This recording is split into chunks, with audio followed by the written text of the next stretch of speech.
Welcome to Module 9, Vegetation Management Plans for the Virginia Pollinator-Smart program. In this module, we'll develop an understanding of the purpose for and use of a Vegetation Management Plan, or VMP, in implementing a Virginia Pollinator-Smart solar facility, and we'll review the recommended elements of a VMP for the program. Those interested in a more detailed review of the topic are encouraged to read Chapter 3 of the Virginia Pollinator-Smart Comprehensive Manual, which can be found at www.pollinatorsmartva.org or by entering Virginia Pollinator-Smart Program into your favorite search engine. As we move forward, it's a good idea to keep in mind the overall goal of the Virginia Pollinator-Smart Program, which is to create self-sustaining and high-quality pollinator landscapes they require minimal maintenance in the long term. And for most projects, this goal will be best achieved by developing a thorough VMP. The purpose of a VMP is to express in clear terms the goals and objectives and the regulatory context for the revegetation program, and to lay out important details regarding existing conditions, methods to be used in site preparation, establishment, and maintenance, monitoring methods, scheduling of management activities, and reporting requirements and deadlines. For the Virginia Pollinator-Smart program, a VMP is an important component of the scorecard evaluation process, with approved plans generally including the elements outlined below. For this program, we recommend that a VMP include the following sections: goals and objectives, regulatory compliance, existing conditions, vegetation management methods, monitoring, project schedule, reporting, and supporting attachments. And each of these sections is described in more detail below.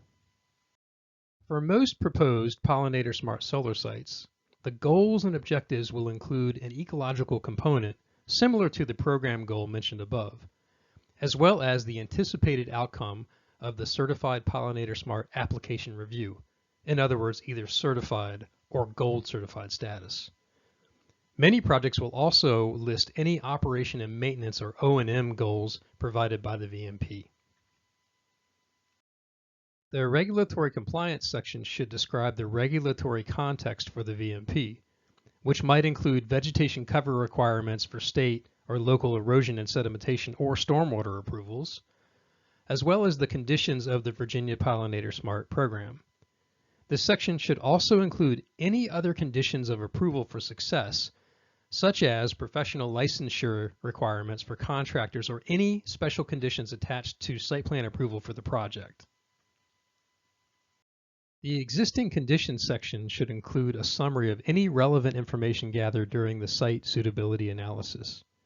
This could include information on topography, hydrology, soils, existing vegetation, invasive species, existing pollinator habitat, and unique site constraints. This section will also provide a summary of any other relevant studies that have been performed on the site and are available for review, such as a wetland delineation report, geotechnical analysis, and any other environmental due diligence investigations. For more information on the site suitability analysis process, we recommend checking out Module 3. The Vegetation Management Methods section is a critical element of a VMP because it provides the blueprint for implementing the revegetation program. The Methods section should include a summary of details for installation such as site preparation techniques, seed mix information including specification tables and seed sources, invasive species treatment if needed, and seeding techniques. This section should also include methods specific to the establishment and maintenance phases of the revegetation program, including anticipated frequency and intensity of mowing and spraying, as well as other techniques that might be used like mechanical vegetation removal. For Pollinator-Smart projects, it is important to differentiate the management methods that will be used for each proposed vegetation zone on the site. For example, the panel zone, the open area, and the screening zone. For a more detailed review of the management zones within the Pollinator-Smart program, check out Module 5. The monitoring section of a VMP should describe the methods that will be used to evaluate whether the goals and objectives of the revegetation project are being achieved. For the Pollinator-Smart program, monitoring methods will generally follow the approaches outlined in the Virginia Pollinator-Smart monitoring plan, which includes strategies for vegetation sampling, invasive species monitoring, and documenting other relevant site conditions. More information on the monitoring plan can be found in Module 11.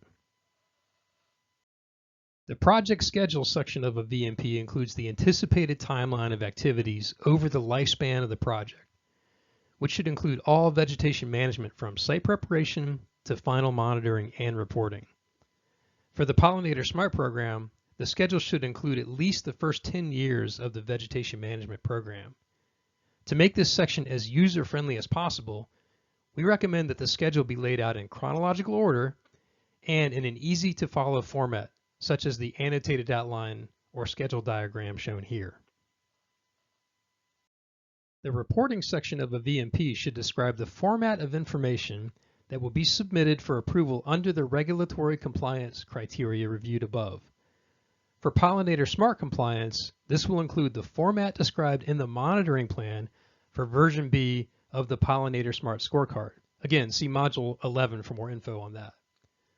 The reporting section should also include any information required to demonstrate compliance with other regulatory requirements that were identified above. No VMP would be complete without supplemental information showing relevant details about the site. For the attachment section, we recommend, at a minimum, including a scaled site plan detailing existing and proposed conditions, vegetation management zones, locations of management practices, a sampling design for monitoring, photo stations, and invasive species mapping. We also recommend including an attachment with representative photographs of the site. Other supporting documentation could include soil analysis data, site hydrology reports, wetland delineation information, or any regulatory compliance documentation such as agency letters or special use permit conditions. And finally, for the purposes of the Pollinator-Smart program, a long-term VMP is required for the Lifetime Pollinator-Smart certification in year 10.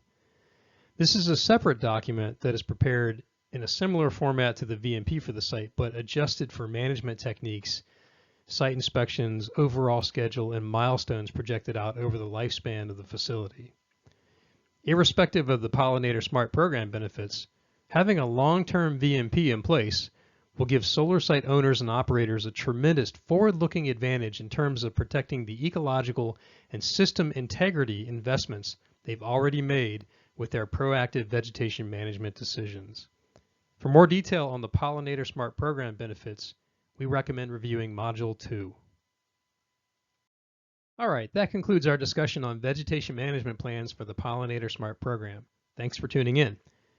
If you have any questions at all about the content presented here or any other aspect of the program, please drop us an email at pollinator.smart@dcr.virginia.gov. We'd love to hear from you. And with that, we'll see you in the next module.